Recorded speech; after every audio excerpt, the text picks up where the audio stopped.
Olá, bom dia. Está no ar o A Notícia de Frente desta terça-feira, hoje, dia 23, gente. Chega junto, seja bem-vindo, seja bem-vinda ao A Notícia de Frente. Deixa eu dar bom dia aqui aos nossos comentaristas, professor Haroldo Arruda Júnior. Bom dia, Nayara Moura, bom dia ao Lúcio Sorge, bom dia a todos os nossos queridos telespectadores. Uma excelente terça-feira a todos. Bom dia, Lúcio, tudo bem? Bom dia, Nayara Moura, tudo bem? Bom dia, professor Haroldo Arruda. Bom dia, Lúcio. Bom dia a você que nos honra com a sua companhia. Gente, olha, só reforçando que a sua participação ela é muito importante para a gente. Manda aqui um WhatsApp, seja também um dos nossos comentaristas. Nesta terça-feira, o programa está recheado de informação para você. E qual é o número do WhatsApp? O número do WhatsApp está aí na sua tela, no cantinho da sua tela, o 99987-2151. Manda aqui pra gente, já tá chegando bom dia aqui, o pessoal logo cedo. Obrigada, viu, pela sua participação, ela é muito importante pra gente. Ontem, bombou, às vezes a gente nem consegue colocar um terço aí das mensagens, mas é muito bom ter você aqui com a gente logo cedo, tá, gente? Olha, só para informar que daqui a pouco a gente vai ao vivo de um incêndio que teve em Várzea Grande, mais uma loja, um depósito aí que pegou fogo. A gente que acompanhou os incêndios no fim do ano passado, teve aquele incêndio enorme ali na Realmate, né, que acabou devastando a loja que é tradicional aqui em Cuiabá. Daqui a pouco a gente vai trazer mais informações desse incêndio. Deixa eu trazer informações aqui sobre os grampos no GD, no portal Gazeta Digital. Grampos e Companhia. Selma Arruda incentivou Roger Jarbas a denunciar Orlando Perry ao CNJ, que é o Conselho Nacional de Justiça. A juíza aposentada Selma Arruda incentivou o ex-secretário de Segurança Pública Roger Jarbas a denunciar o desembargador Orlando Perry ao Conselho Nacional de Justiça por conta de suas decisões referentes à Grampolândia Pantaneira em 2017.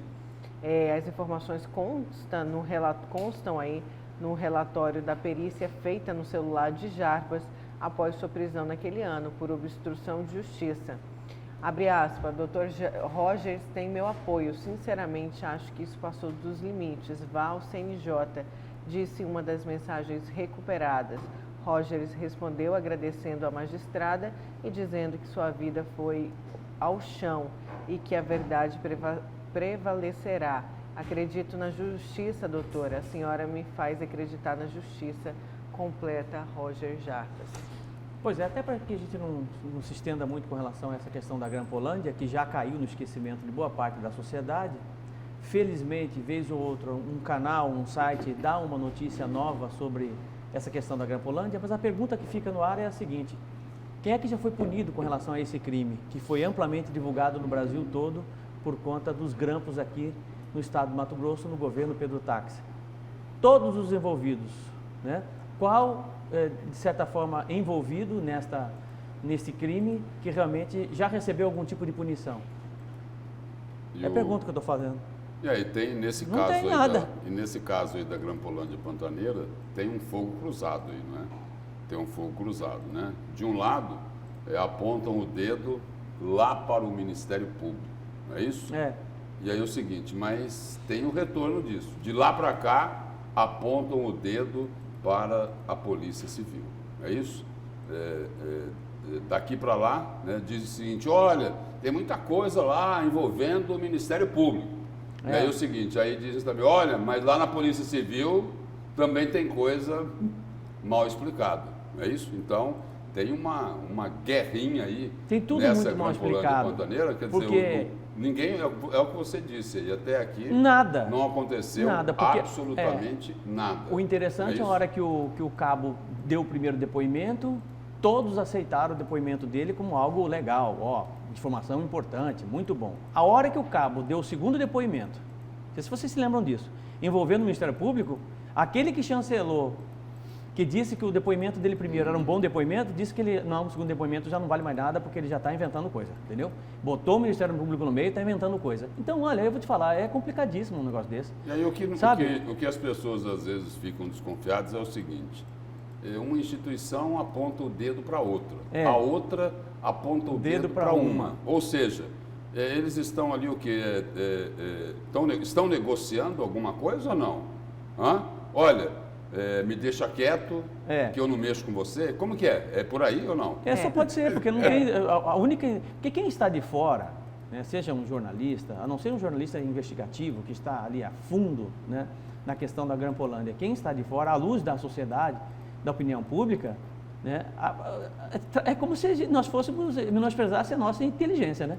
Sabe? Com relação à questão desse caso. Para quem acompanhou de perto tudo isso, sabe que isso poderia ter sido resolvido há muito tempo.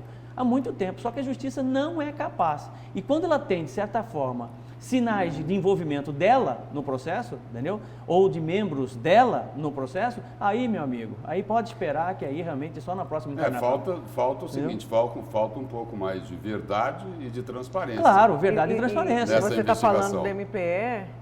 O ex-governador Pedro Táxi, também está no GD, no portal Gazeta Digital, a matéria do Pablo Rodrigo, chamou membros do Ministério Público de medrosos em conversa sobre os grampos. O ex-governador de Mato Grosso, Pedro Táxi, classificou os membros do Ministério Público do Estado de medrosos em um grupo de secretários. A conversa ocorreu em 2017, no auge das investigações da Grampolândia Pantaneira. A declaração foi dada aí em um grupo denominado Sem Arapongagem. Era um grupo do WhatsApp aí que participava o ex-governador. Após alguns secretários vibrarem com as críticas do desembargador Lano Perry ao MPE, por não ter denunciado o ex-secretário de Justiça e Direitos Humanos, Ayrton Siqueira. A conversa consta no telefone, também grampeado, né, do ex-secretário de Segurança Pública, Roger Jarbas. Aí disse, então, Pedro Táxi. Tem vazamento de um lado, tem vazamento de um lado, tem vazamento do outro, né? Eu falei aqui de Polícia Civil e de Ministério Público, mas também tem o problema lá com o Poder Judiciário, com o Tribunal de Justiça, não é isso? Sim. Teve um problema danado com o desembargador Orlando Perry. Chegou uma hora que ele tirou o Ministério Público fora da investigação, ou seja, muitos interesses aí contrariados, né? Eu não falo especificamente de um ou de outro, mas cada um trabalha as informações de acordo com as suas conveniências e o que ajuda a explicar um pouco todos esses vazamentos que estão tendo aí. Por exemplo, o Poder Judiciário ficou insatisfeito, né? Porque andaram bisbilhotando informações de magistrados aqui em Mato Grosso e atribuíram isso ao Ministério Público. Né? Lá na Polícia Civil, o Ministério Público, nos bastidores, aponta o dedo também para quem está investigando, de que teria algum tipo de relação de ordem pessoal, não é isso? De quem também investiga a Grampolândia Pantaneira lá na Polícia Civil. Ou seja, cada um apontando o dedo para o outro e o outro apontando o dedo para o e sem resolver absolutamente nada até aqui. Olha, já está mais para o campo do deixa quieto, né? Na balança, mais para o campo do deixa quieto do que vamos resolver. O telespectador te respondeu, porque eu e o Lúcio ficamos aqui se olhando, né, sem essa resposta, Lúcio. E o telespectador te respondeu, Haroldo. Vamos aqui à tela, então, do WhatsApp. Eu respondo para você sobre a Grampolândia. Ninguém foi punido. Essa é a nossa justiça brasileira, é a que temos. Exatamente. Então, o que acontece é o seguinte, dentro dessa balança, né, esse caso específico da Grampolândia e muitos outros, né, esse caso está mais para o lado. Vou repetir para ficar bem claro para todo mundo, para a sociedade. Né? Primeiro que estão nos tratando como idiotas. Exatamente isso. Porque não dão resposta para um crime. Sem dúvida alguma. Mas está mais para o lado do deixa quieto, olha, deixa quieto, você fica aí, eu fico aqui, né? Tá envolvendo fulano é gente grande, é tubarão, entendeu? Tem outro tubarãozão ali também, outro tubarão mas aposentou. Então tá todo mundo, é isso, entendeu? Do que necessariamente, olha, vamos resolver isso, vamos dar uma resposta para a sociedade com relação à Grampolândia. Então, a balança está assim, ó, completamente fora. A impressão que passa é o seguinte, tem problema lá com quem investiga, né? Não, a impressão que passa, não estou dizendo que seja isso. Exatamente. Mas a impressão que passa é o seguinte, tem problema lá, né, com quem investiga, que é a polícia, e tem problema também com quem denuncia, que é o Ministério Público, né? Esta é a impressão que passa, né? Então, um fica atacando o outro para falar, olha, vamos parar com isso, chega, Isso, né?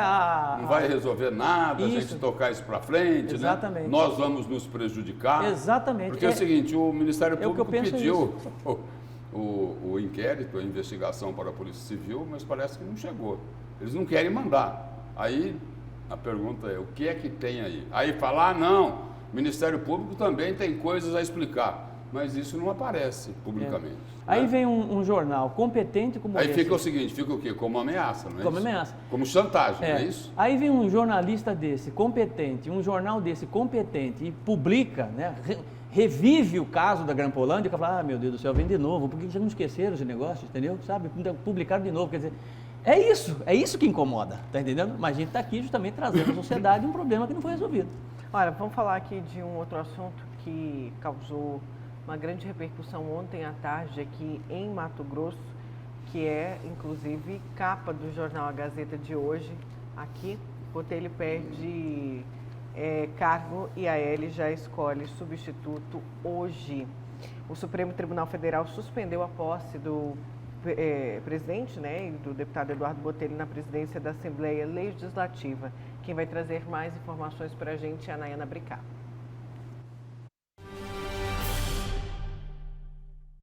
O ministro do Supremo Tribunal Federal, Alexandre de Moraes, suspendeu a eleição da mesa diretora da Assembleia Legislativa, que reconduzia o deputado Eduardo Botelho ao terceiro mandato consecutivo à presidência da Casa de Leis. Saiu agora uma decisão do Supremo, suspendendo a eleição da mesa da Assembleia Legislativa para o biênio 2021-2022. Essa questão ela já tinha sido discutida no Supremo, já foi julgada no Supremo há um tempo atrás, que permitia à Assembleia Legislativa fazer alterações na Constituição do Estado, e que essa não era uma cláusula de repetição obrigatória. No entanto, agora o Supremo mudou o entendimento. Isso é normal, ele sempre muda alguma coisa, muda o entendimento, então cabe a nós cumprir. Para mim não tem problema nenhum, estou muito tranquilo, vou convocar a eleição, fiz a minha missão como presidente, muito tranquilo, muito sereno. Tenho certeza que muitas mudanças aconteceram para melhor. Então agora é continuar, é assim mesmo, a vida é assim. Então fiquem tranquilos que nós vamos convocar a eleição, eu vou continuar sendo o deputado Eduardo Botelho, vou continuar sendo a mesma pessoa batalhadora, lutando por Mato Grosso com muita alegria e muita felicidade, pessoal. É isso aí. Bom, e hoje tem decisão, né, Lúcio e Haroldo, e já tem uma composição decisão da chapa. já decidida. Mas tem uma oposição, né? Tem uma chapa de oposição. Pois mas aí que está o problema. Quem não é construído. Quem é a chapa? Não é o Silvio, quem é a chapa de oposição? O Fávero lá, o Silvio Mas Fávero. ele conseguiu montar a chapa? Essa Ele é a pergunta. conseguiu. Ele A conseguiu? última informação que eu tinha Mas que tem ele um problema montando. Não, ele estava montando, né? Precisa saber se ele conseguiu montar a chapa, não é isso? O problema é o seguinte, estão trocando 6 por meia dúzia, né? O Supremo Tribunal Federal, Alexandre de Moraes, decidiu, né? Eu acho que deve servir para a Assembleia Legislativa, para acabar com essa onda de dinastia, né? Em algumas instituições públicas, e a Assembleia Legislativa não é diferente, né? O terceiro mandato do deputado Eduardo Botelho, previamente anunciado, não só no Cidade Alerta, mas aqui também, de que algo inconstitucional, né, ia acontecer isso, era previsível que isso ia acontecer, que sirva de aprendizado e de lição para a Assembleia Legislativa, para os novos candidatos. Mas o que é que eles estão fazendo? Estão fazendo uma grande malandragem, Lúcio. A meu ver, uma grande malandragem, entendeu? Uma grande...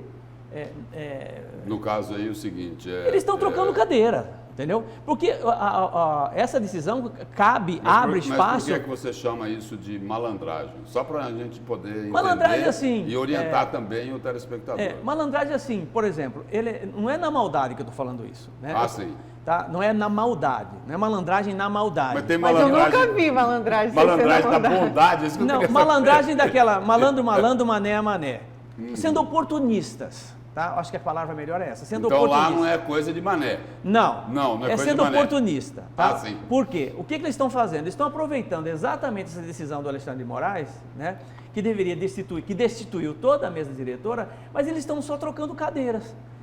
eu não posso ser presidente da Assembleia Legislativa, eu vou ser primeiro secretário, entendeu? Mas os nomes são os mesmos, não mudaram nada, absolutamente nada, são as mesmas pessoas compondo exatamente essa mesa diretora, Mas é que a lei não criou esse impedimento. Não criou esse impedimento. Não, a lei não criou Você esse entendeu? impedimento. Então, se a sociedade está esperando uma mudança por completo, na mesa diretora, como presidente, primeiro secretário, não terá, porque provavelmente essa chapa será a chapa vencedora e terão as mesmas pessoas. Professor, lá atrás não foi assim? Por Pois exemplo, é. lá atrás era o E não seguinte, teve esse questionamento por isso, porque fizeram essa troca durante 20 era o anos. seguinte, era 20 anos. Era José Mas, Riva, presidente, sim, isso. Sérgio Ricardo, primeiro secretário. Mas é isso que eu gostaria que acabasse. Quando virava a página, Sérgio Ricardo era presidente e José Riva, primeiro E secretário. nunca foi É isso? questionado porque isso que eu tô fazia dizendo. dobradinha sempre, É. não mantinha, né? Exatamente, Fazia mas é dobradinha. exatamente isso que eu estou chamando a atenção do telespectador, de que não vai mudar nada.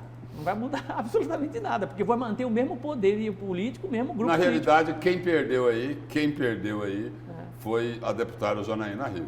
Né? Ela acabou perdendo, porque ela tinha um cargo, na formação anterior, um cargo melhorzinho que esse, não é? Porque ela era primeira vice-presidente, não é isso? E aí o seguinte, com a decisão lá do ministro Alexandre de Moraes, ela não podia mais, nessa nova eleição, ser candidata à primeira vice-presidência, né? Que a proibição lá, não pode ser candidato para o mesmo cargo, né? Aí o seguinte, Marcos Russo era o primeiro secretário, é o candidato a presidente que vai ser eleito, não é isso? Aí o seguinte, Eduardo Botelho, que era o presidente, vai ficar com a vaga de primeiro secretário, não é isso? E não deve mudar também. Não vai mudar nada. E o seguinte, não deve mudar nem as atribuições. Nada. Na parte oficial, tudo bem, né? Na parte oficial, tudo bem.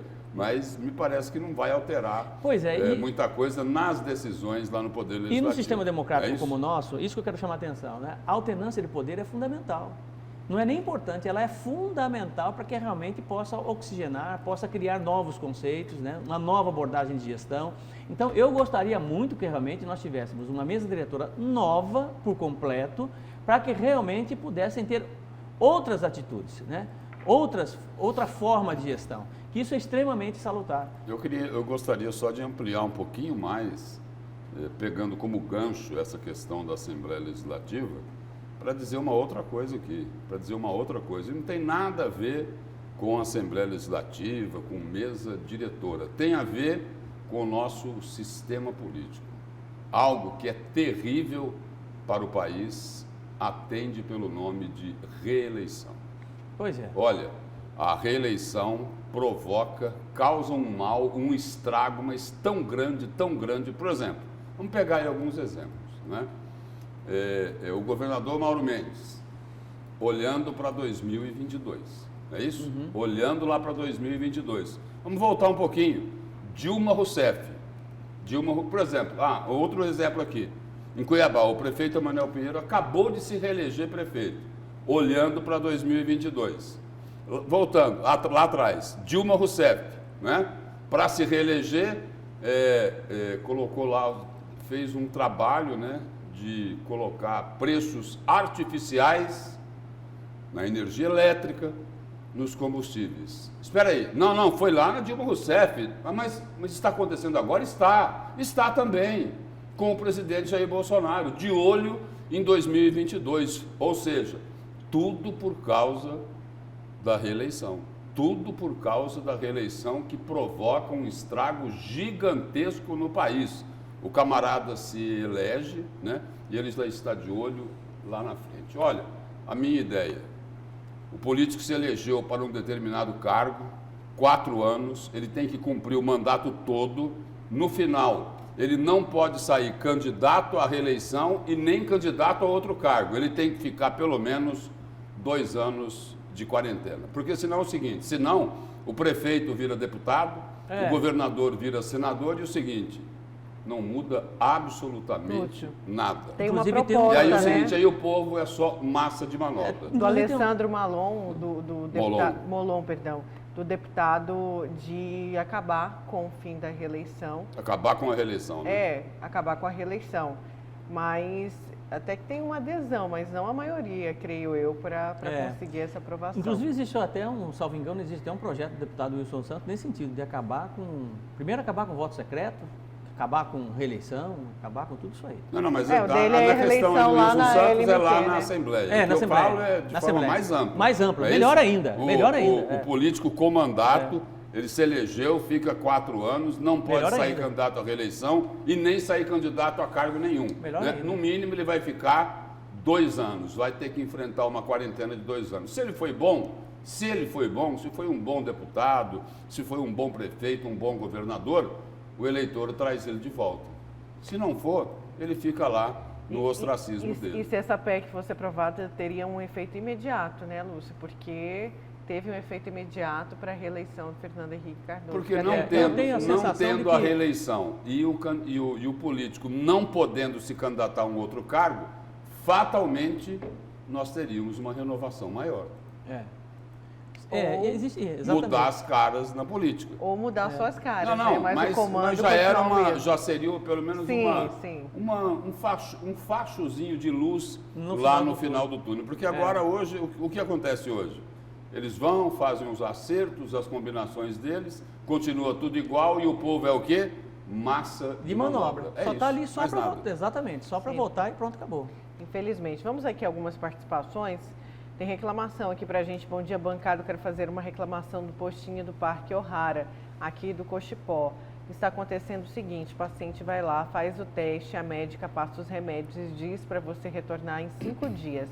Manda o resultado pelo WhatsApp. Testou positivo, a pessoa retorna e eles não te atendem nem passam medicação. Dizem que está lotado. O que a pessoa vai fazer? É o Claudir do Cochipó. Pois é, testou positivo, como que a pessoa vai se cuidar se ela volta e está tudo lotado, né? A gente vai passar para a prefeitura, viu, Claudir? Tem mais gente aqui, olha. O social governo na saúde, Hospital de Cáceres estava sem contraste para fazer exame. UPA Morada do Ouro, a máquina de fazer o raio-x está quebrada, como sempre. Esse é o Mato Grosso, é a Vani do CPA 3, falando então mais problemas na saúde, viu, Lúcio? Mais problemas na saúde aqui relatados pelos nossos telespectadores. Graças a Deus que a reeleição e o presidente continuam até 2026 para consertar esse país. É por isso que eu falei aqui, por isso que eu falei que a reeleição é que está na pauta, né? Quer dizer, para alguns a luz amarela já acendeu, não é isso? Né? Então a reeleição está na pauta, né? Medidas que estão sendo tomadas estão focando o quê? 2022. 2022. Não dá Está acontecendo isso aqui em Mato Grosso? Sim. Está acontecendo isso lá em Brasília? Sim. Também. Olha aqui, vão criticar e tal, mas já foi divulgado pela imprensa, né? E quem divulgou isso aqui foi o R7 Notícias, não é isso? Do Grupo Record, né? Da Rede Record, né? A notícia aqui é o seguinte: o governo Bolsonaro é reprovado por 35,5% e aprovado por 32,9%. Ó, pesquisa não é do UOL, não é da Globo, né? A pesquisa é da Confederação Nacional do Transporte.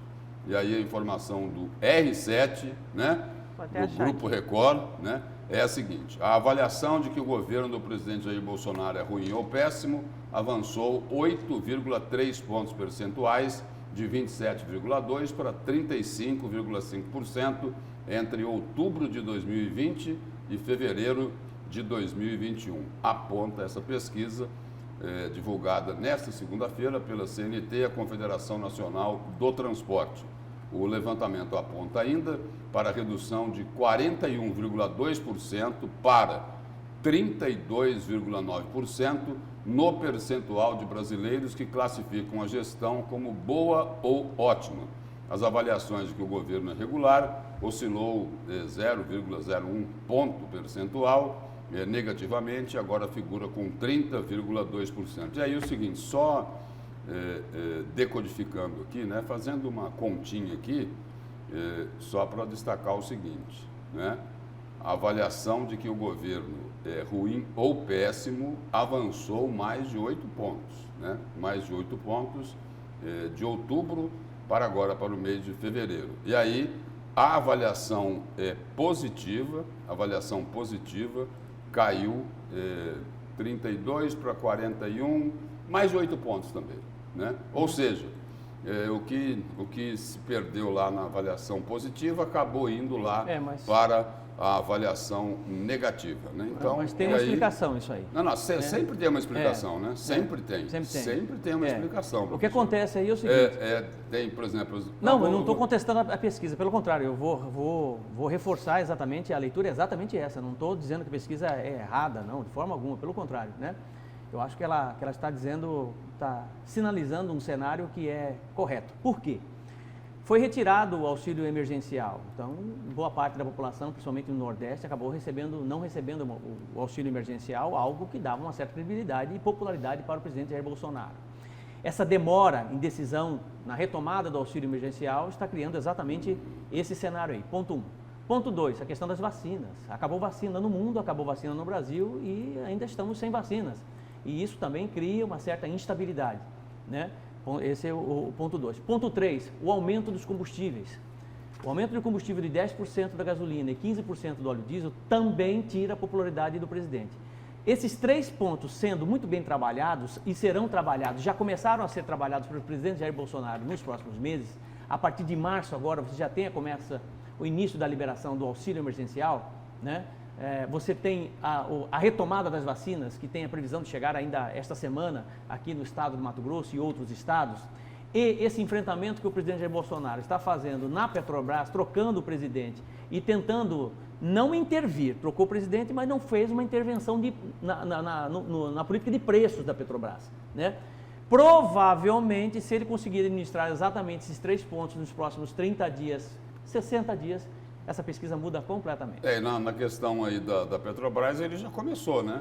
Já fez o trabalho dele. Por exemplo, ontem, tem até números que não batem, né? Mas ontem, né, nessa ação dele, ele conseguiu retirar mais de 70 bilhões de dólares da Petrobras. Disso daqui a pouquinho. E aí é o seguinte, na questão das vacinas, não é só que está faltando vacina, não é, professor? Vamos ser realistas. Ou seja, o governo negou a ciência, né, na pandemia. O governo negou a ciência na pandemia. Existem aí investigações e mais investigações, denúncias e mais denúncias. Então é o seguinte, o presidente Jair Bolsonaro está colhendo aqui, nessa pesquisa, o resultado de ter negado a ciência. Concordo com o senhor na parte do auxílio emergencial. Isso causou sim problemas para o presidente Jair Bolsonaro.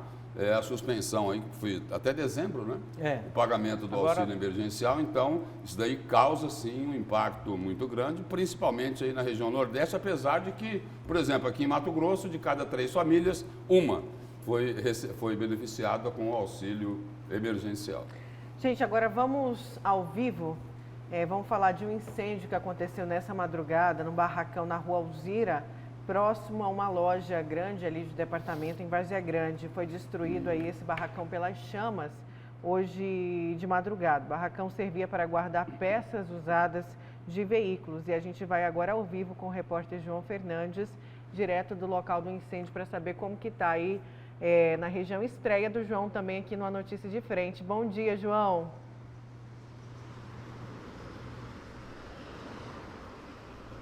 Oi, Nayara, Lúcio, Haroldo, bom dia para vocês e para quem nos acompanha também. Pois é, esse incêndio começou por volta das 2 da manhã e a gente mostra agora com o Valdeir Moraes e também o Ronaldo Rosa que ainda há fumaça aqui nesse barracão. Isso significa que tem material ainda sendo consumido pelo fogo. E foi isso que dificultou muito o trabalho de combate às chamas na madrugada, porque segundo homens do Corpo de Bombeiros, esse barracão aqui que é de uma empresa, servia para guardar peças de automóveis e entre essas peças, muito banco de veículos, vários tipos de bancos de veículos. A gente sabe que é um material de muita combustão, além de óleo, e isso tudo acabou atrapalhando o trabalho do Corpo de Bombeiros. Além disso tudo, também o teto acabou desabando, o que trouxe muito risco, muito perigo para os profissionais que combatiam essas chamas. Um incêndio de grandes proporções, repito, começou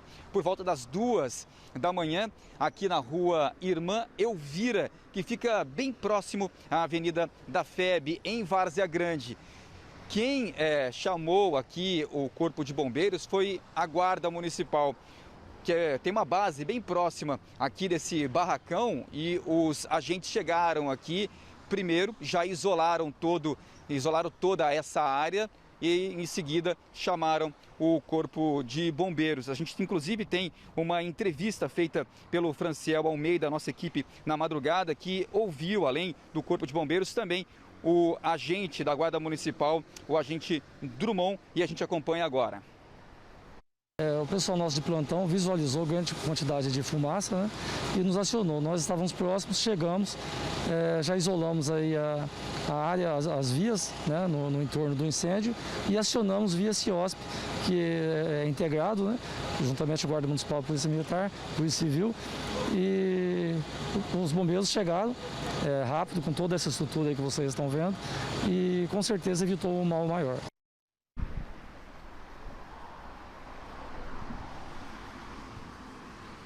O combate durou algumas horas desse incêndio aqui nesse galpão de uma empresa. Repito, essa empresa usa esse local para armazenar algumas peças de veículos, também bancos desses automóveis e óleo diesel. Segundo o próprio proprietário desse galpão, esse local aqui constantemente é invadido por usuários de drogas que ficam aqui na região. E isso acaba trazendo risco de incêndio, como aconteceu nesse caso. Só para situar o motorista que está saindo de casa agora para poder ir para o trabalho, a rua aqui, Irmã Elvira, já foi liberada, ela ficou toda bloqueada, interditada para os bombeiros combaterem as chamas. Essa rua fica bem do lado da Avenida da FEB, muito movimentada agora pela manhã.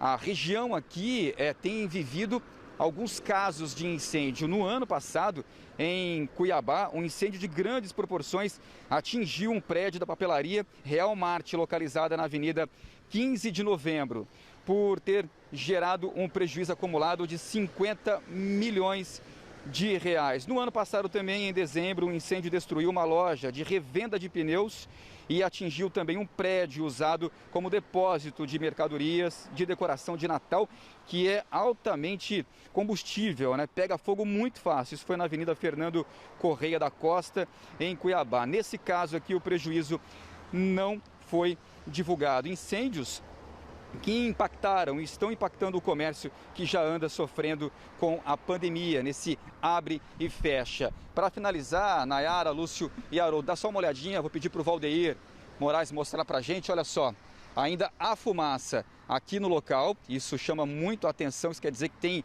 algum material ainda pegando fogo lá dentro, tem óleo diesel e também outros materiais que pegam fogo facilmente. Então, até um alerta para quem passa por aqui, tomar cuidado, já que parte dessa estrutura acabou cedendo, não resistiu, isso dificultou o trabalho do Corpo de Bombeiros. Então a rua aqui já foi liberada por um motorista que segue agora com tranquilidade para o trabalho. Volto com vocês, Nayara, Lúcio e Haroldo. João, obrigada pelas suas informações e seja bem-vindo, tá bom? Tanto a casa, a TV Vila Real, quanto a Mato Grosso. Obrigada, até daqui a pouco, a gente volta daqui a pouco com o João. Bom, mais um incêndio aí, né, gente? Mais um incêndio, mas eu acho que o link foi bem amplo na fala do repórter João Fernandes. Ele foi bem feliz na construção da matéria ali, porque ele deu já a resposta praticamente do motivo pelo qual né, isso aconteceu. Os usuários. Isso, ali provavelmente realmente foi isso que aconteceu. É o que acontece também muito, acontecia, agora não tanto com tanta frequência, porque já queimou quase tudo ali próximo ao Morro da Luz também, né? Aqueles imóveis que ficam colados.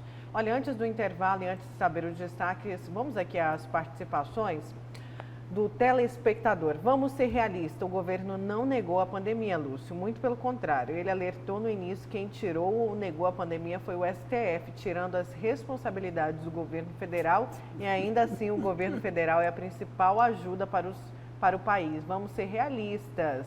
disse aqui o telespectador.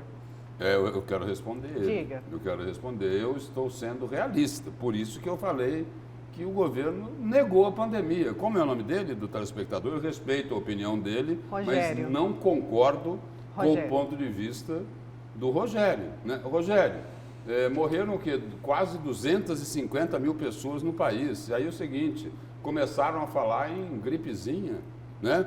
Tinham morrido milhares de pessoas, falaram, e eu vou fazer o quê? Todo mundo vai morrer um dia.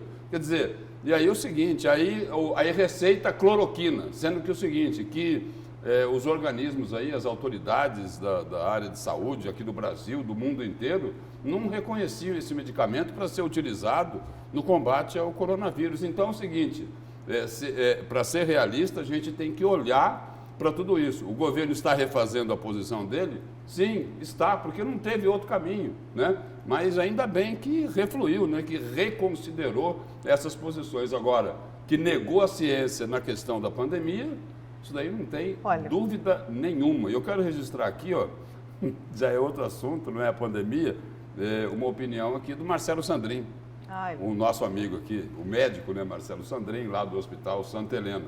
E ele comenta sobre a reeleição. E o seguinte, olha, a reeleição é a origem de grande parte do nosso sofrimento. E ele lembra o seguinte, quem é que foi responsável por isso aqui, né? É um senhor que atende por 3 letrinhas, né? FHC, Fernando Henrique Cardoso, né? Foi lá no governo dele que aprovaram, aí eu vou usar o termo, sim, eu vou usar, a maldita reeleição. É isso aí. Olha, deixa eu saber os destaques de vocês para hoje. Rapidinho, Haroldo, qual que vai ser o seu? Olha, tem um impasse muito grande aí desde agosto do ano passado. Houve uma tentativa por parte do governo e da Pfizer, né, de se manter um negócio na compra da vacina Pfizer, que hoje já está amplamente sendo aplicada no mundo todo, em 69 países. E ontem, por intermédio do Senado, Rodrigo Pacheco, né, e alguns senadores fizeram uma reunião com a Pfizer, com a farmacêutica, e não conseguem entrar num acordo para que o Brasil possa adquirir a Pfizer como mais uma opção de vacina para o Brasil. Lembrando que o Chile já está vacinando amplamente desde dezembro, né? O que é que está acontecendo? Na verdade, o que é que está acontecendo e por que é que o Brasil está resistente à questão dessa negociação com a Pfizer? E o seu, Lúcio? Porque aí é o seguinte, né? Até para responder aqui as pessoas, nesse caso aí da Pfizer, o presidente Bolsonaro está correto. O presidente Bolsonaro está correto. Ele não quer se render à ditadura dos laboratórios. Porque é o seguinte, tem exigência aí da Pfizer, que é um absurdo, né? Você vai falar Sim, no seu destaque. é o que eu vou falar. É o seguinte, eles querem inclusive que se acabe com a soberania do país. Que é isso? Acabou meu destaque. Ué, acabou seu destaque? Pois é. E aí? Eu vou pro meu destaque aqui então. Pois Desculpa aí, acaba com professor. dele também, Desculpa aí, Haroldo. professor. Viu, Haroldo? Não, Já tô acaba brincando, com dele. Não, e o meu destaque é o seguinte, é para falar de outro absurdo. De outro absurdo, né? O absurdo é o seguinte, e irresponsabilidade. É o que estão planejando com uma PEC emergencial, olha só, para acabar com o piso para os gastos em saúde e educação. É um absurdo. Por exemplo, os gestores hoje, os governantes, para eles cumprirem essa meta aqui do gasto com saúde e educação, de repente eles puxam de um lado, estica do outro, para não ter problema com a lei de responsabilidade fiscal. Isso porque eles são obrigados a investir um percentual mínimo na área de saúde e de educação. Agora é o seguinte, tirando esse compromisso deles, ou seja, setores essenciais para a vida da população vão ser prejudicados. Saúde e educação. Não é isso? A saúde funciona bem? Funciona? Pois é. Todo mundo Já sabe viu que aqui, não. né? Ou seja, tendo uma obrigação de investimento. Imagina Sem se tirar essa isso. obrigação, imagina o que é que vai acontecer. Na educação, professor aí, Haroldo Arruda, filósofo, né, da academia, né? Eles dão atenção devida para a educação? Não, né, professor? Não, muito distante. Quer dizer, e agora é o seguinte, a atenção tende a ser muito menor se aprovarem esse absurdo que estão propondo aqui nessa PEC emergencial, e quem está propondo é o senador Márcio Bittar, do MDB, lá do Acre. Entendido, Nayara, concluí o meu anúncio do destaque. Anúncio, é uma frase. Olha, vamos para o breve intervalo agora, nosso primeiro intervalo, 6 horas e 42 minutos. A gente já volta. O pessoal está perguntando aqui da Petrobras. Vamos falar disso daqui a pouquinho, tá, gente? Fica aqui com a gente na TV Vila Real, Record TV. A gente já volta com a notícia de frente.